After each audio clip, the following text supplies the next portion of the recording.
Yeah, I like my food to be separated like I like my bodily fluids. Okay.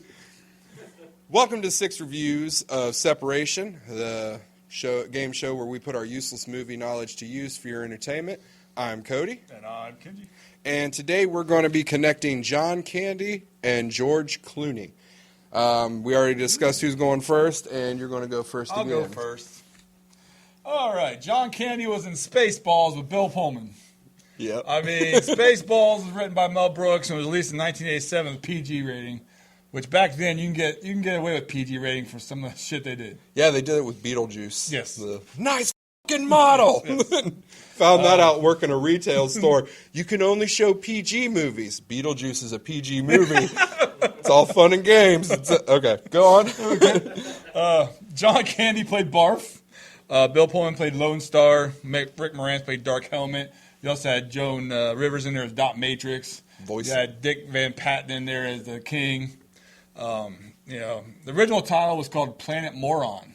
Yes. But there was already a movie called Morons from Outer Space, which I love that movie. Have you ever seen that movie? I haven't. That is a good British movie. I know movie. of it, though, because of Spaceballs. That is a good British movie. Because of Spaceballs, I know of it. Like these three morons from outer space crash land on Earth, and they become famous for being aliens and stupid. So it's like a British version of Earth Girls Are Easy? No, not even there. Three morons crash land on Earth and become super popular. Those aliens think become super popular, really. In that area? But no, these become world popular because they say they're aliens. So they like straight up just come out? Yeah. Okay. But, it's like, there's so many memorable lines from this one. Just keep firing, assholes. And there's all like who else is an asshole? Yeah. Yo! I knew it. I'm surrounded by assholes. Across the nose, not up it. Who hired this guy? I did, sir. He's my cousin. Who's he? He's an asshole, sir. I know that, but what's his name? That is his name. I still to this day will use, your Schwartz is as big as mine. Mel Brooks got George Lucas's blessing for the whole thing. He said, riff on all Star Wars you want. The only stipulation he had was he could not make any Spaceballs merchandise. Yeah, which is why they put that whole scene where he's like, Spaceballs the cereal, Spaceballs the flamethrower. Kids love it. Yeah, that's fucking yogurt. That's why today there's never been any official Spaceballs merchandise. Yep, which is sad because I would love a Barf action figure. Like all those action figures Rick Moranis was playing with. He was, hey, honey, how you doing? Yeah.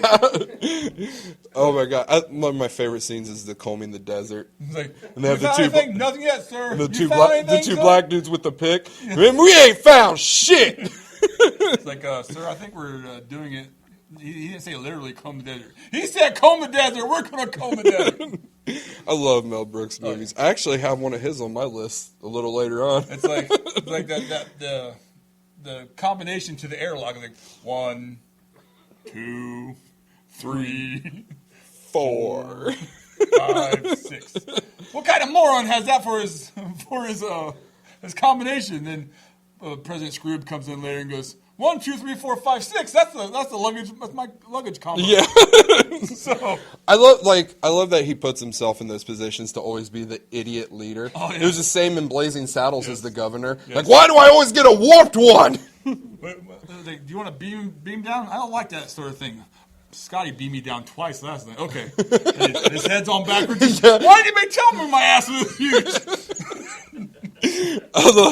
I love that movie, dude. Oh, yep. So what was it? John Candy was in Spaceballs with Bill Pullman. All right. My first one is John Candy was in Home Alone with Macaulay Culkin, even though they didn't share a screen together. Yeah. He was in it. Released in 1990, rated PG, written by John Hughes, directed by Chris Columbus. Who doesn't know the plot of Home Alone? He gets left home alone during the holidays because he's kind of an asshole. I don't understand it. Like, that's it. Macaulay Culkin's character is a asshole, dude. Very much. In Home Alone. He is. He's a dick.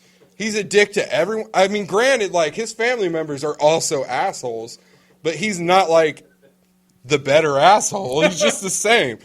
Couple of the facts. I want to start with one with John Candy's. John Candy's parts in the film where he's helping his like mother get home by driving with him in the polka band and everything.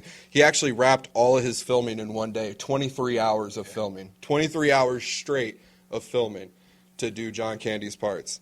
Joe Pesci was cast as Harry after they were originally trying to get Robert De Niro. Hey, Joe Pesci's a good. Yeah, but when it wasn't De Niro, they were looking at John Lovitz. That would have been good too. That would have put a whole new creep element to Harry and Marv, though. I don't think he's like, "Hello, little boy." Like it would have really like thrown the movie in a different direction.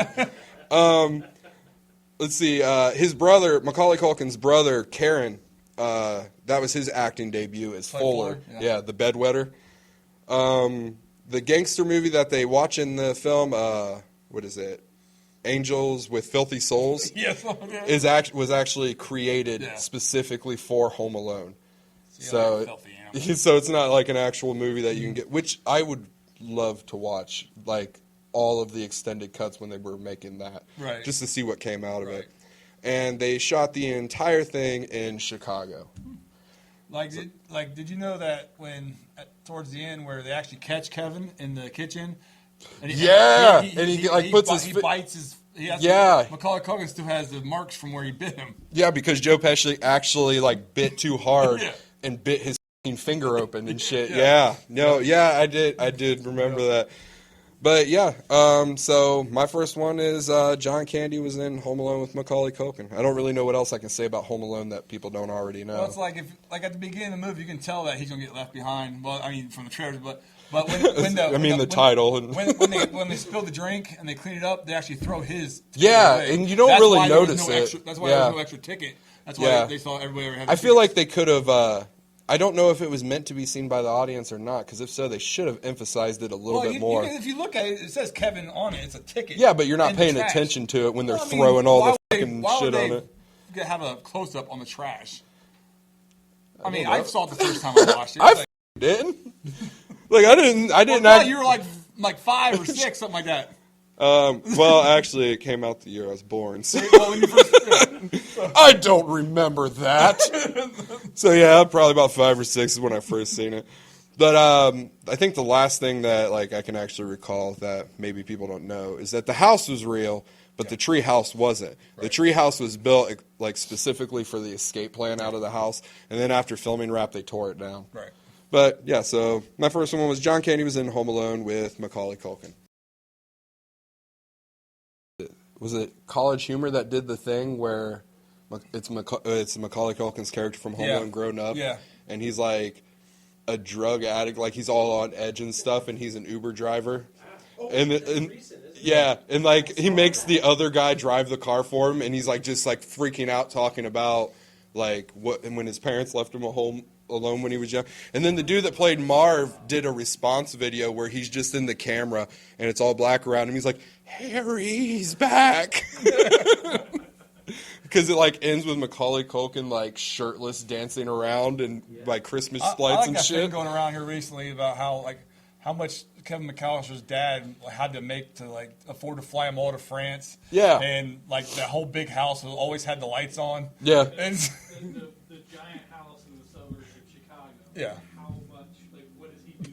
Yeah. Well, now even now it's a multi-million-dollar house. They just went up for sale now. Yeah. Again. All right, and my next one is Bill Pullman was Independence Day with Jeff Goldblum. Independence Day was directed by Raoul Emmerich and was released in 1996, PG-13. Yeah, Bill Pullman played President Thomas Whitmore. You know, Will Smith played Captain Stephen Hiller. Jeff Goldblum played David Levison. Judd Hirsch, I love Judd Hirsch. He played Julius Evanson. And Randy Quaid, crazy mofo now. He played a good Russell Case. What do you mean now? Well, he was good there for a while, and then no. Blam. Well, back he was good. He was still crazy. Was then. he still? I didn't hear anything. Dude. Oh. He's been crazy since National Lampoons. He's always been seemed nuts. normal. Well, I didn't hear about him going crazy till exactly. It's because like it wasn't as publicized. Randy Quaid, love him. Love every character he's ever played. No, he's just fucking weird. Like I don't know. Did you ever remember Not Another Teen Movie? Yeah. like the ending credits, he's got those 2 pies. He's like, all right, boys, we're going for a threesome. And then he just slams them in his crotch. Anyway, go on. The film was originally supposed to get the military support with a lot of the filming, but the military backed out because they refused to take away Area 51 out of the movie. Really? Yeah. So, yeah, because you know how the military is. Like, yeah, you can't. We don't want no Area 51 in the movie. So you. But we all. Well, I guess now, like, it wasn't until recently that, like, they actually acknowledged Area 51. Yeah. But the fact that you would be like, no, even though everybody knows about it, you'd be like, no, we're not saying Area 51's for aliens. Why not? It's a fucking movie. That's all it is. Right. But whatever. But, yeah. And there's also a subtle, like, you don't hear no F-bombs in that movie, but there is one, but it was dubbed over. Like, you could tell it because. Is it one where like their mouth moves, but it's just somebody going, hey? No. Like, we're like. No, the mouth moves, but it says forget.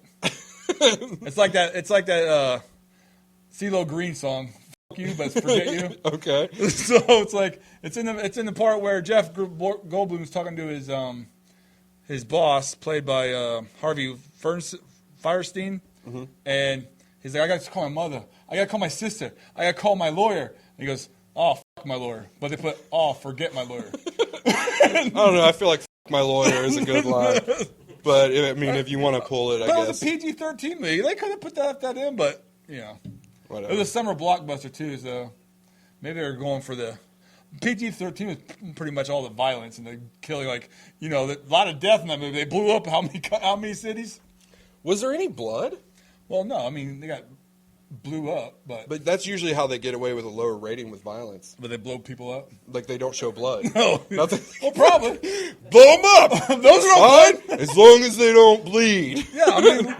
Can't bleed if you're incinerated. That's right. It's a quick, painless death. Why do you think suicide bombers do it? But it's just like, yeah. I love that they. That's where they pulled the scene for Goldmember. Yeah. When Dr. Evil like threatens to blow up the White House, he's like, actually, that was the scene from Independence Day, but the real beam will be really close to that. That was, I think, most of their like major sets that were blown up were scale models, weren't they? Yeah, but they're on the side, so the fireball went up. Yeah, like when they had the fireball blasting through the tunnels and down the streets, like they lit the fireball from below. So yeah, no, I love that stuff. I love that behind the scenes stuff. So is that it for that one? Yep. So it was Bill Pullman. Was in Independence Day with Jeff Goldblum. All right. My second one is Macaulay Culkin was in Party Monster with Seth Green. This is more of an independent movie. I don't know many people that have seen it. I don't know if you've seen it. It was released in 2003, rated R. It was directed by Fenton Bailey and Randy Barbado. Possibly how that's supposed to be said. There's no S. The plot, it's based on a memoir of James St. James, who was friends with party promoter Michael Allig until his drug addiction led him to murder his roommate drug dealer. It's about basically all these group of kids that were in New York that were like super into the party scenes, like rave type party scenes and stuff like that. Yeah. And he actually... What led to him being convicted was he bragged about murdering his roommate on TV. Oh. Because him and like a lot of these other party kids like during that time were showing up on talk shows back when they used to do that, like where they Jesse Raphael and stuff like that, like where they'd bring in like the subculture kids and stuff like that. Here's the golf kids. Like here's the bright kids. Like I remember there was an episode that of one of the talk shows from around the same time where they had like Marilyn Manson and like all those types of people on there and stuff like that, where they're basically like, these are the people that you're afraid your children are emulating, so let's talk to them and stuff like that. Couple facts about it is Seth Green, who played James St. James, actually met with him before filming because like he was still around and everything. He wanted to get the character down and stuff. And Culkin actually visited Michael Allig in prison to prepare to play him because he's the one that killed his roommate? Yeah, he's the one that killed his roommate and stuff. And the entire thing's like based around the memoir of like their relationship and like what from James St. James's perspective, what had like happened and led up to that. And It was Culkin's first film since Richie Rich. Oh, So since the time that's a big. since the time when he filmed that, then emancipated himself from his parents and stuff. Because if you don't know the Culkin family history, go ahead and look into it. It's a fun read. And the drug use in the film was actually toned down for the film. Oh. Because the actual drug use seemed too far-fetched and unbelievable. So, if you watch it, there is a significant amount of drug use, but the fact that they had to tone it down for the movie to make it believable is insane. It's like following Keith Moon around and stuff and being like, this is what he did, when you're like, this is all he actually did, but we're going to hide that back there a little bit.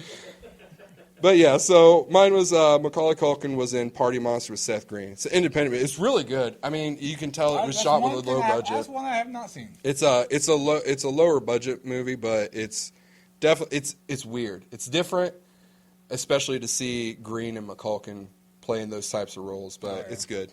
It's good.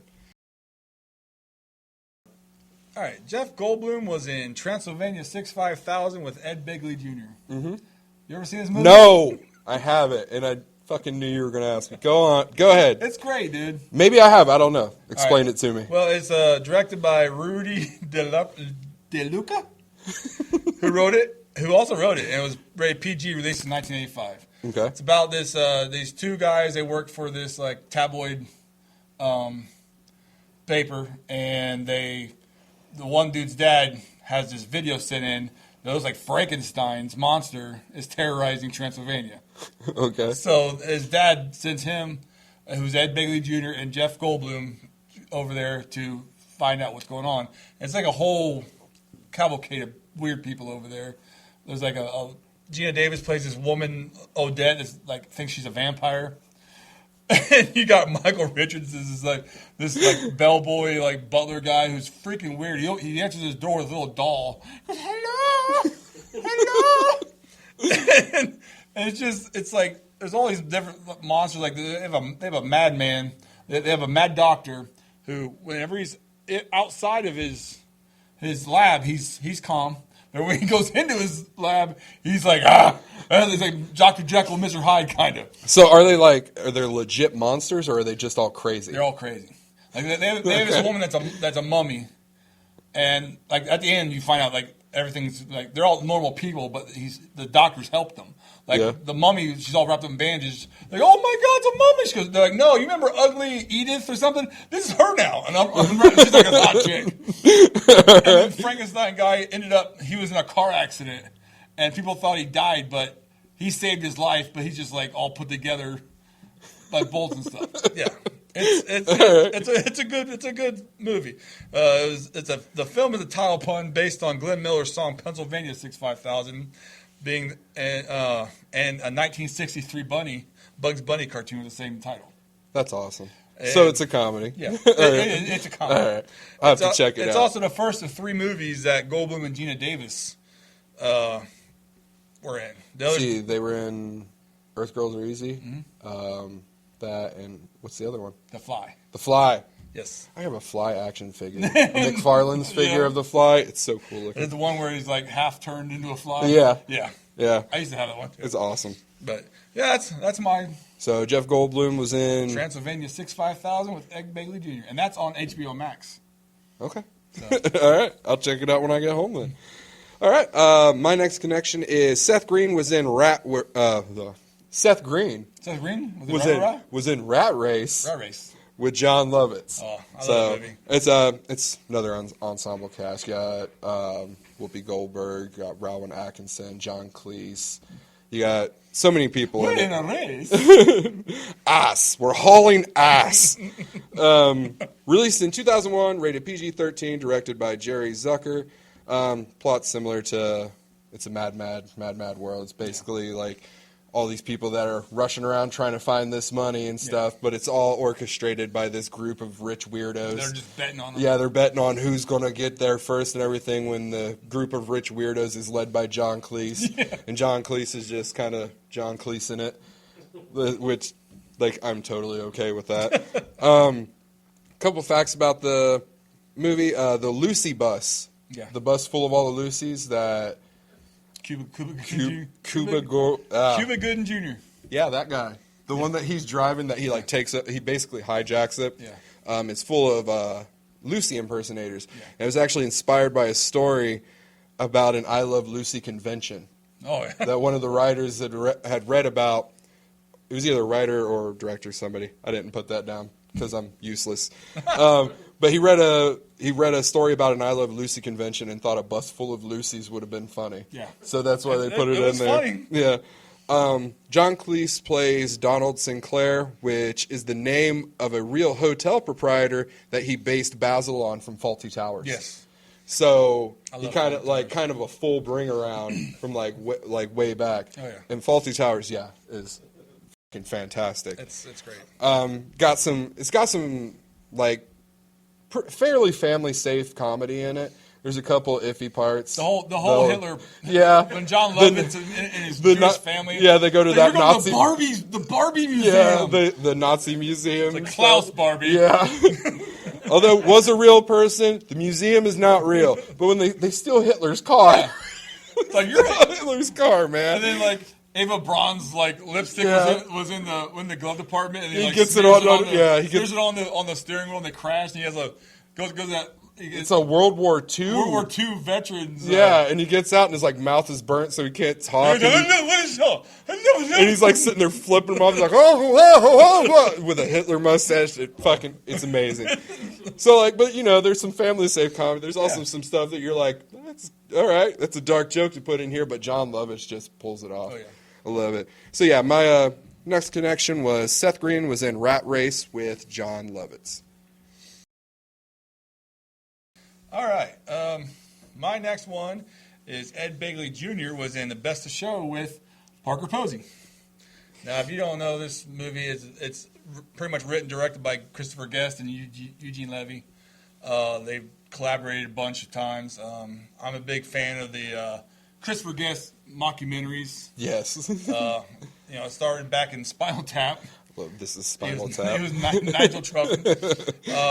But it also has a bunch of same actors. They always use the same actors: Catherine O'Hara, Eugene Levy, Fred Willard, Parker Posey, Michael Hancock, Michael McKean, John Michael Higgins, all of them. Yeah. And Ed Begley Jr. plays the concierge of the hotel everybody's staying at. Mm-hmm. But basically, it's just like this big dog show. They follow around 4 people, I believe, 4 families. You had Eugene Levy and Catherine O'Hara with their terrier coming up from Florida. Love Eugene Levy. And like the whole running joke with them is like his wife's big whore back in the day. So they keep running into everybody she's had sex with and shit. And he had 2 left feet.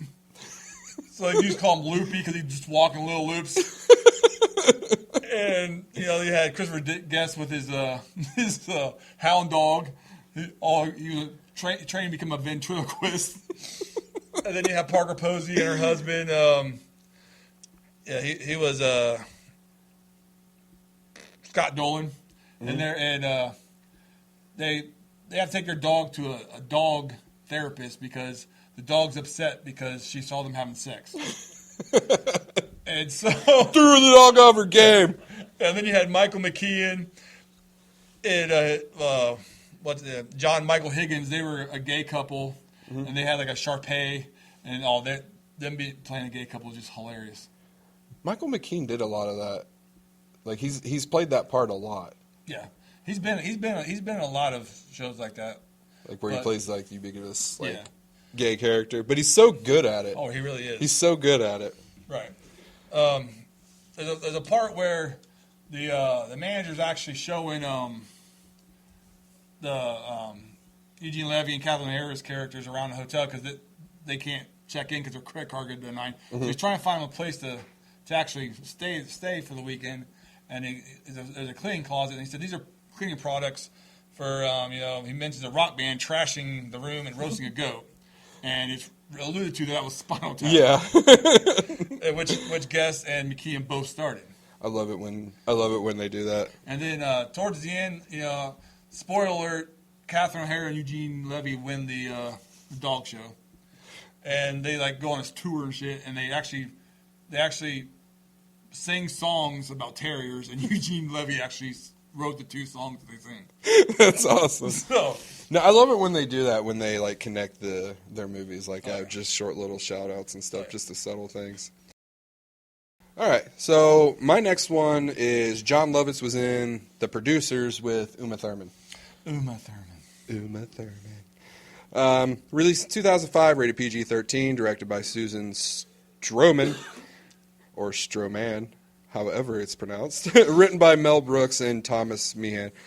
It's based on the 2001 musical, which was based on the 1967 film that starred Gene Wilder. I just watched that the other night. Which one? The original one. The original one?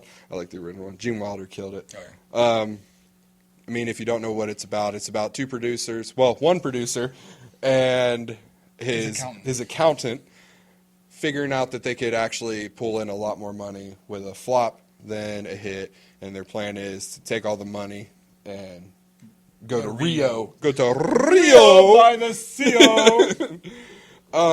So a couple facts about it. The audience members during the play itself were not all actors, but people who donated money to charity and were given a role for doing so, if they wanted it. Nathan Lane actually shaved the top of his head for a realistic comb-over. So to make it more realistic, like he shaved and thinned the hair on his head to make it look more realistic. Oh, yeah. Will Ferrell and Uma Thurman were the only leads that did not originate their roles on the stage show. Because Nathan Lane and Matthew Broderick and all of them actually played those parts on stage. Which, like, yeah, I love the movie. I think Will Ferrell did a great job.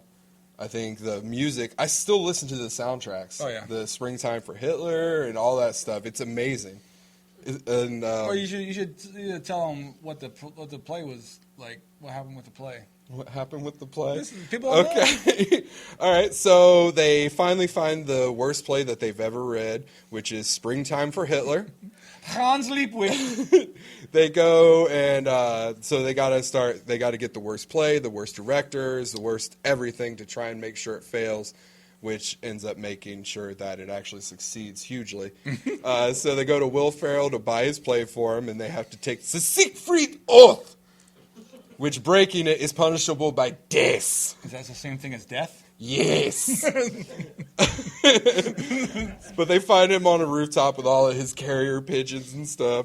Then they got to go and get the worst director, which is Roger Debris presents history. Yes. I love it. Every part of the movie is amazing. I'm Roger Debris' common law assistant. So they get them on board. It's supposed to be the Grand Duchess Anastasia, but I like the Chrysler Tower.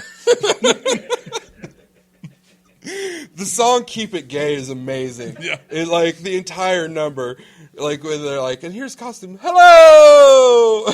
He like slides down and he has a bulge. He puts it right next to Matthew Broderick's head. He's like, So they get them on board, and then they start doing the casting calls, trying to find the worst actors. And the guy that they actually get to play it "It's Hans Liebwig." Yeah. Yeah. Yeah, it was Will Ferrell's character because But he broke his leg. Because he like went up on stage and like was like, That is not how the Deutschland band. the Fuhrer wasn't a little was it a Nancy boy? He was Butch. And then they're like, Adolf Hitler. Now there was a painter. He could paint an entire apartment in one afternoon. 2 coats. So they end up deciding that he's going to be the one that plays Hitler. But as soon as he walks into the building, he breaks his leg. Yes. When they tell him, like, when they're like, break a leg. You're like, What? happened? I broke my leg. So the director takes over, which he ends up turning the character into this super, like, flamboyant version Hitler, yes. of Hitler. And Help me. I'm the German Ethel Merman, don't you know? But so they put on the play, like it starts going, and they're like, they say like, all right, let's get out of here before. Yeah, people they kill start us. hating it at the opening number, but then when the director comes on, Yeah, and he's they're like, like- oh, it's a comedy. So It ends up becoming like the hugest hit, and they're like trying to figure out what they're going to do. They end up getting Nathan Lane's character gets arrested because Matthew Broderick is hiding. yes. And so they get arrested. They end up going to prison. Prisoners of Love. Where they end up writing a musical called Prisoners of Love, which ends up being this huge hit when they get out of there and everything. And when the movie ends and they're like showing all the different boards going up of the plays they produced, one of them says Anne. And it's Anne something. I can't remember the name on it. But it was actually a tribute to Mel Brooks' wife. Oh. So, yeah. So that's mine. It's John Lovitz was in The Producers with Uma Thurman. Uma Thurman. All right, my next one is Parker Posey was in Blade Trinity with Wesley Snipes. It's the one with Ryan Reynolds, isn't it? Yes, this is the one with like Deadpool. And it's got he plays pretty much Deadpool. Triple H is in it too, isn't he? No. Oh, yeah, he is. Yes. He doesn't have any lines. He has the metal fangs. He has some lines, and he has a little dog that has a little vampire thing going on. But yeah, Wesley Snipes playing Blade. Oh, actually, it was directed by David Goyer, released in 2004 with an R rating. Wesley Snipes playing Blade. You had Chris Christopherson playing Whistler. Parker Posey taking Danica Talos. Ryan Reynolds playing Hannibal King. Jessica Biel and Abigail Whistler, and Triple H as Jarko Grimwood. You're really making me feel inadequate with my research. I forgot half the leading roles in my movies, and you're like, here they are. And then I meant to write down the guy who played Dracula, but he actually played in Legends of Tomorrow and Prison Break. I can't remember his name, but the production. So basically, the movie is Whistler and Blade are now on the run because the vampires are getting smart. They're trying to get Blade out of there to killing a human. Yeah. So they make a vampire that is a human but looks like a vampire, and Blade kills him in the middle of this freeway, and they get it on tape. He actually murdered a person this time. Mm-hmm. So now he's on the run, and they're trying to awaken Dracula. And so then you had them with what they call them, Night Stalkers or whatever, with Whistler's daughter and Ryan Reynolds, and so pretty much Blade's got to stop Dracula. Yeah, it's like all the Blade movies are pretty much follow the same formula, just on a bigger scale each time. There's one vampire mega at the end of kill. Yeah, but the production was so troubled due to studio interference. The Wesley Snipes appeared to have a breakdown at one point. Really? Yeah. He refused to speak to the director and would only answer to Blade. And so when asked what it was like to work with Snipes, Reynolds goes, I never met Wesley Snipes in the film. Not for 1 second. I only met Blade. It's like when they did Man on the Moon with Jim Carrey. Yeah. Like he only answered to Andy. Yeah. Or Tony if he was doing Tony Clifton. Right. After this film, the live-action rights went back to Marvel Studios. Yeah, you would technically classify it as like one of the earlier Marvel movies. Right, yeah. Aside from like the old like sweatsuit Captain America from back in the day. Right. But yeah, that was like the huge breakout like box office hits for Marvel. There was discussion about Snipes coming back to reprise his role, but they've cast Maharaja Ali, I think it's his name. Yeah, I seen that. Yeah, I seen some of the basically it was photos. From what I've read, they've actually went after him because there's a bunch of fans did a bunch of like mock-ups, fan-made stuff with him as Blade. Yeah, like basically their own like test shoots. Yeah. Like, hey, this is how he would look like. He played Coppermouth in Luke Cage. Oh yeah. Yeah. Yep. Yeah.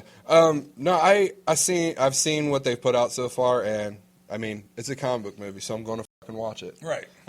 Maybe not right when it comes out. People bitch about comic book movies, like that's not realistic. Oh, that's a comic book movie. Yeah, I know. It's like, well, in reality, if this happened, this is what would have happened. And be like, yeah, but this is a world where people fly and shoot webs out of their hands. So, right. I mean, I think we can all agree it's fine. Right. Let a comic book movie be a comic book movie. Exactly. That's why and I got somebody back here that'll agree with me. What is it, Batman and Robin? The one with Freeze? Yeah, that one. I can, like, we've got an argument together that is actually the most true to a comic book movie that there is. Every shot is shot like a comic book panel. Oh, yeah. All the fucking stupid one-liners and all that stuff. Oh, yeah. one of the worst rated Batman films is actually one of the truest to be in an actual comic book on film. Oh, yeah. Yep, that's all I got for that one. All right, so which one was that then? That was Parker Posey was in Blade Trinity with Wesley Snipes. All right. My next one is Uma Thurman was in Pulp Fiction with Quentin Tarantino. Released in 1994, rated R, directed by Quentin Tarantino. Basically, it follows two hitmen and how their storyline is interwoven with a boxer, a gangster, and his wife, and a couple of diner bandits, all with emphasis on dialogue, like most Tarantino films are. But it's kind of put together out of sequence a bit. Like he was like a pioneer doing that. Really. Yeah, because you get a little bit of each story, and then it starts to tie in here and there, and then it just keeps going. A few of the facts I have, because I feel like I have to, is 265 uses of the word. Yeah, Killing it. It used to be the record. It did? I wonder what the record is now. I can't remember. I knew the record before. I can't remember. Hey, look up what the record is while I'm doing this. I think it's Wolf of Wall Street. Yeah, Wolf of Wall yes. Street. Yes. Yes. Yannitell currently holds the record as the actor. Yeah. Said fuck the most times. Yes. That's awesome. That's awesome. South Park Bigger, Longer, and Uncut still holds it for animated movie, though. Let's see. Other than Uma Thurman, a few choices include Julia Louis-Dreyfus and Halle Berry. Yeah. Among other people, see Joan Cusack and Michelle Pfeiffer, with Michelle Pfeiffer being the main choice that Tarantino wanted for Uma I Thurman's just part. can't see nobody else Mia Wallace but Uma Thurman. Yeah, because she f***ing killed it. Yeah. Like, I don't know. It's the on-screen chemistry between her and Travolta is what really sold it. Yeah. Robert Rodriguez directed the parts where Tarantino was on screen. Right. So The whole. like anytime that like when they went to his house with the Yeah. dead body in the car and everything, Rodriguez stepped in to direct those scenes for him. So it's actually technically co-directed by Rodriguez, which will actually tie into something else here in a little bit. Every Vincent Vega bathroom break is followed by tragedy. Right. The overdose, the diner robbery, and his final scene. I didn't know if I should say it, but I guess I can. Spoiler alert! Like he dies coming out of the shitter. But it's not his gun. It's not his gun. Not his Whose gun. gun is it? It is Marcellus Wallace's gun. Is it? Because you know how Samuel L. Jackson's character got religion and everything. Yeah. He wasn't there to ambush Butch. It was Marcellus Wallace. Marcellus Wallace went to get donuts and coffee to wait for him. That's why he was walking on his way back. Yep, that's right. Yep. Okay. And then I got Samuel L. Jackson's bad motherfucker wallet was actually Quentin Tarantino's real wallet. And their car was Tarantino's car, which was stolen after filming. Yeah, and it was recovered like Just a few years ago. about 5 years ago. Yeah, recently they found it. Yeah. Which, that's... And Crazy. that whole Mia Wallace stabbing in the chesting was filmed in reverse. Yeah, because they didn't want it, to make it look like he was actually slamming it down into her without actually punching Uma Thurman in the chest with a fake needle. And also... what is it? A Royale with cheese? Yes. Yep. Because they use the they don't And use also, the system. the drug dealer guy, he was actually eating Fruit Brute, which was actually a discontinued monster cereal, along with Count Chocula, Blueberry, and Frankenberry. That's awesome. Yep. That's awesome. It was kind of like frosted pebbles, Fruity Pebbles. It's kind of cereal. Okay. It didn't have any marshmallows. It was like Fruity Pebbles. Gotcha. So that one is Uma Thurman was in Pulp Fiction with Quentin Tarantino. All right. My next one was Wesley Snipes was in Demolition Man with Sylvester Stallone. I love Demolition Man. Me too. It's so good. Demolition Man was directed by Marco Bombella and was released in 1993 and an R rating. Okay. Yeah, Sylvester Stallone plays John Spartan and Wesley Snipes plays Simon Phoenix. It was back in the 90s, and then that they were Simon Phoenix was this bad guy and John Spartan was a super cop. Yeah. And It's like the Batman Joker type deal. And Because Snipes is that over the top, colorful character. And like John Spartan ends up getting convicted of killing everybody in the in this building that Simon Phoenix was going to explode, but the twist is at the end, everybody was already dead. I don't remember that. You remember that part? I don't remember that part. Where Phoenix was like, everybody was already dead. I don't. It's been a while. Don't fucking look at me that way. You don't watch Demolition Man on a monthly basis? Yeah. I mean, it's been a bit. It's been a bit since I've It's seen been a it. couple months. It's been a while. But yeah. The twist is, I'm watching for the Taco Bell parts and the seashell parts and all the fun stuff, all right? I paid attention a couple times, but now it's just for funsies. but yeah, like the whole thing is that they were already dead. Okay. So he got convicted for nothing. Yeah. So, and then he gets convicted.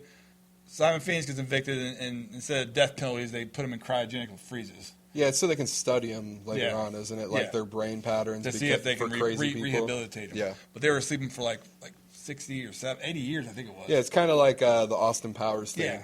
It's like Dr. Evil got frozen, so they froze Austin Powers. Phoenix got frozen, so they froze Spartan. Right. Yeah.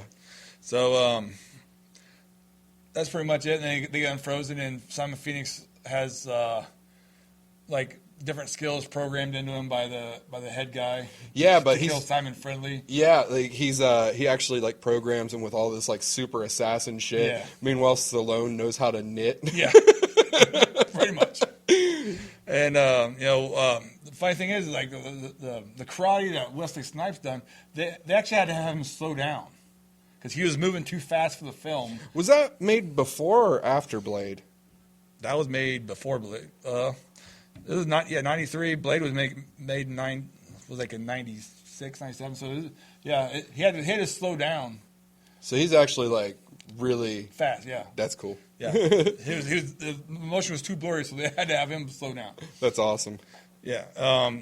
Jackie Chan was actually the first choice to play Simon Phoenix, but Jackie That Chan would have made it too legit. Well, that would have yeah. made it too much of a legit action movie. Well, like Jackie Chan was like, he decided not to play a villain because it would confuse all his fans. He never played a villain before, so he backed out. So they went with Wesley Snipes. It's a weird casting jump. Yeah. What about Jackie Chan? Well, he doesn't want to be a villain. Okay. How about Wesley Snipes? What the fuck? Okay. You mean the guy from White Man Can't Jump? But hear me out. We bleach his hair, put him in overalls. He hated that. He hated that. What? White man can't No, jump? the bleach. Oh, hair. did he? Like the minute they were done filming. Well, he kind of looks like a smaller version of. Oh my God, Dennis Rodman. Yeah. Well, actually, from what I've read, Dennis Rodman started doing his hair like that because of the movie. Really? Yes. That's awesome. All right. So yeah, that's all I got for that movie. All right. So it was Wesley Snipes was in. Demolition Man with Sylvester Stallone. All right. Fantastic. All right, my next one is Tarantino was in From Dusk Till Dawn with George Clooney. It's a good movie. I love that movie. It's a Robert Rodriguez movie. Yep. Released in 1996, rated R, directed by Robert Rodriguez.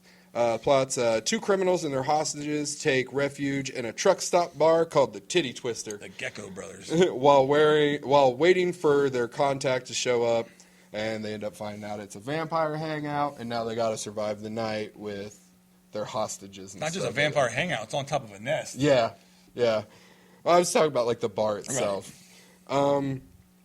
Some of the facts: the vampires. The reason the vampires have green blood was to keep the censors from going any higher than an R rating. Right. Because of how much blood there were.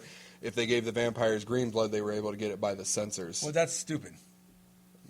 I know. No, I agree with I mean, you. it's blood. What color, I agree with Are they you. killing freaking Vulcans? Vulcans had green blood. They're vampires, man. They had pointy ears. It's putrid They were- blood. they were- Putrid blood. Okay? It's putrid blood. They're vampires. Who fucking knows? Tom Savini shows up. He plays Sex Machine, bar patron with a dick pistol. Yes. That's what I wrote. And a whip. And his whip was a reference to the Belmont's whip from Castlevania. That's why they gave him a whip. Vampire hunter and stuff like he's that. played like a biker dude in almost every movie he's been in. Yeah. Yeah. Dawn of the Dead, he was a biker. Yeah. Yeah. And Land of the Dead, he was the same biker. And if you don't know who Tom Savini is, he's also responsible for Baby Jason. Baby Jason. Baby Jason, among fucking a slew of other. You went with special Baby effects. Jason for your first thing with him? I love. Not the makeup effects artist on Dawn of the Dead, Day of the Dead, But that's more You well went with known. Baby Jason? That's more well known. Anybody sees that. But how often do You see a baby Jason? How often do people look at little kid Jason? He's the one that created like the deformed child Jason. I just thought it's a cool credit. All right. You went with Baby Jason. Yes, early work. Fuck off. Baby Jason. The band playing in the bar Hashtag is not my Baby Jason. the band playing in the bar is called Tito and Tarantula. It features Robert Rodriguez and also Oingo Boingo drummer Johnny Hernandez. Hell yeah. Yeah, I know, right? I found that out. I'm like, Oingo get the Boingo. fuck out of here. I love Oingo Boingo. But it was Tarantino actually had the option to direct it, but he wanted to focus on the role that he was given for it, which I thought was cool. And He's Cheech, psycho. and by the way, Cheech Marin's in it, and he plays like three or Three or four four parts. different people. Pussy, you want some pussy? He also plays a border agent Yeah. and the guy that they were ended up waiting to meet at the end of the movie. Yeah. Which I was wondering if it was And the- legitimate and the three door- and the characters door guy. or yeah. Yeah. Yeah. It was three. Yeah. But I just like in my head I'm like, is he playing three different characters or Well, then you also have at the end there, man, like the reveal that they were on top of an Aztec temple that was vampires everywhere. I think one of my favorite things is like when they're like makeshifting their weapons and they have condoms filled with holy water as like grenades. I And you have love Harvey Keitel's like shotgun cross. it. Yeah, where he's like boom, boom. Yeah. Love it. And like the band playing with instruments made out of dead bodies and stuff. And Dude, that whole like beginning scenes where they're in that gas station and shit. yeah. That's great. They blow it up and just walk away, like Yeah. just walk away from exploding. I love the work that Robert Rodriguez and Rodriguez. and Tarantino do together. Yes. All right, my last one is Sylvester Stallone's was in Spy Kids 3 with George Clooney. Technically called Spy Kids 3D because this was shot in 3D. Everything was like coming out at you. It's the video game one, isn't Yeah, it? it's called Game Over. Spy Kids 3D Game Over. Okay. It's a fun one. It's fun. I mean, it was directed by Robert Rodriguez. Released in He did do 2003. Spy Kids, didn't he? Yeah. That's crazy. Yeah, it's where Machete came from. Did we both end on Rodriguez Yes. movies? Yes, we did. All right, go on.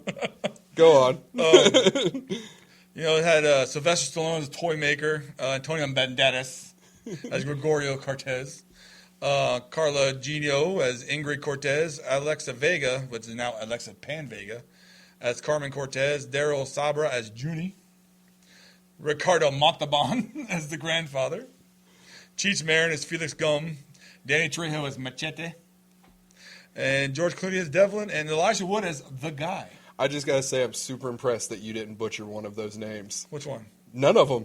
You got through them all, man. That's super fucking impressive. All right, go ahead. All right. Well, basically the plot is, Junie retired from the OSS. I think it's OSS. Yeah, OSS.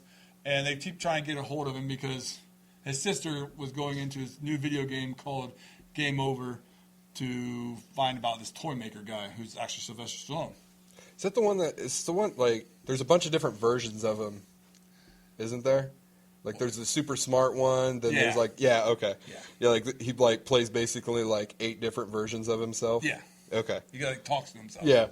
And so it gives Sylvester Stallone some, do his comedy chops, which he's not really known for his comedy, but he can be funny. He can be, as long as it's written well enough for him to do. It's like Arnold Schwarzenegger can be funny as hell. Like him and Danny DeVito are a comedic duo, buddy. I tell you.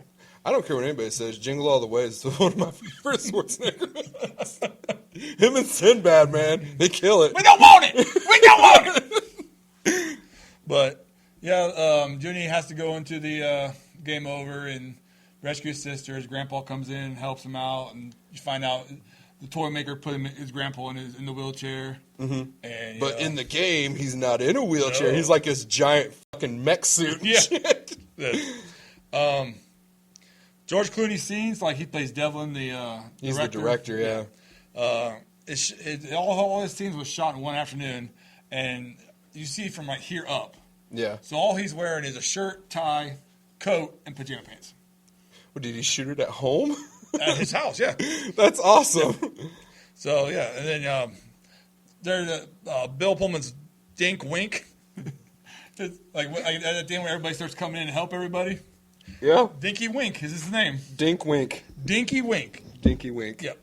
Okay. And so at the end, he's like, game over for you, pal. Game over. Which is actually a throw line. It's a throwback to an Aliens. When his character Private Hudson says, "Game over, man. Yeah. Game over." Yep. So yeah, that's pretty much it for that one. I mean, like, it's just a throwaway kids movie. Yeah, it's a spy movie for kids. Spy Kids movie. I remember watching the first Spy Kids in theaters, and Did Grandma take yours home? no, actually, I went with our cousin to watch it. So you weren't a kid when you went to watch it? No, we were kids. Like, I mean, what year did that one come out in? This one 2003. Yeah, so the other one would have been around 98. 99 or 2000, somewhere in that area. So you're like 10. Yeah, somewhere around there. I still think it's crazy that we both ended on Rodriguez films, Yeah. but different ones. Yeah. That's awesome. Yep. We're gonna go ahead. Go ahead and give out your full list. I went. John Candy was in Spaceballs with Bill Pullman. Bill Pullman was Independence Day with Jeff Goldblum. Jeff Goldblum was in Transylvania 65000 with Ed Begley Jr. Ed Begley Jr. was in Best of Show with Parker Posey. Parker Posey was in Blade Trinity with Wesley Snipes. Wesley Snipes was in Demolition Man with Sylvester Stallone. And Sylvester Stallone was in Spy Kids 3 with George Clooney. All right. Mine was John Candy was in Home Alone with Macaulay Culkin. Macaulay Culkin was in Party Monsters with Seth Green. Seth Green was in Rat Race with John Lovitz. John Lovitz was in The Producers with Uma Thurman. Uma Thurman was in Pulp Fiction with Quentin Tarantino. And Tarantino was in From Dusk Till Dawn with George Clooney. So that's our connections for today. Follow us on Facebook, Twitter. Go to the polls. Vote which one you thought was the better one. And don't forget to like, comment, subscribe, and share the video if you enjoyed it. And we'll see you next time.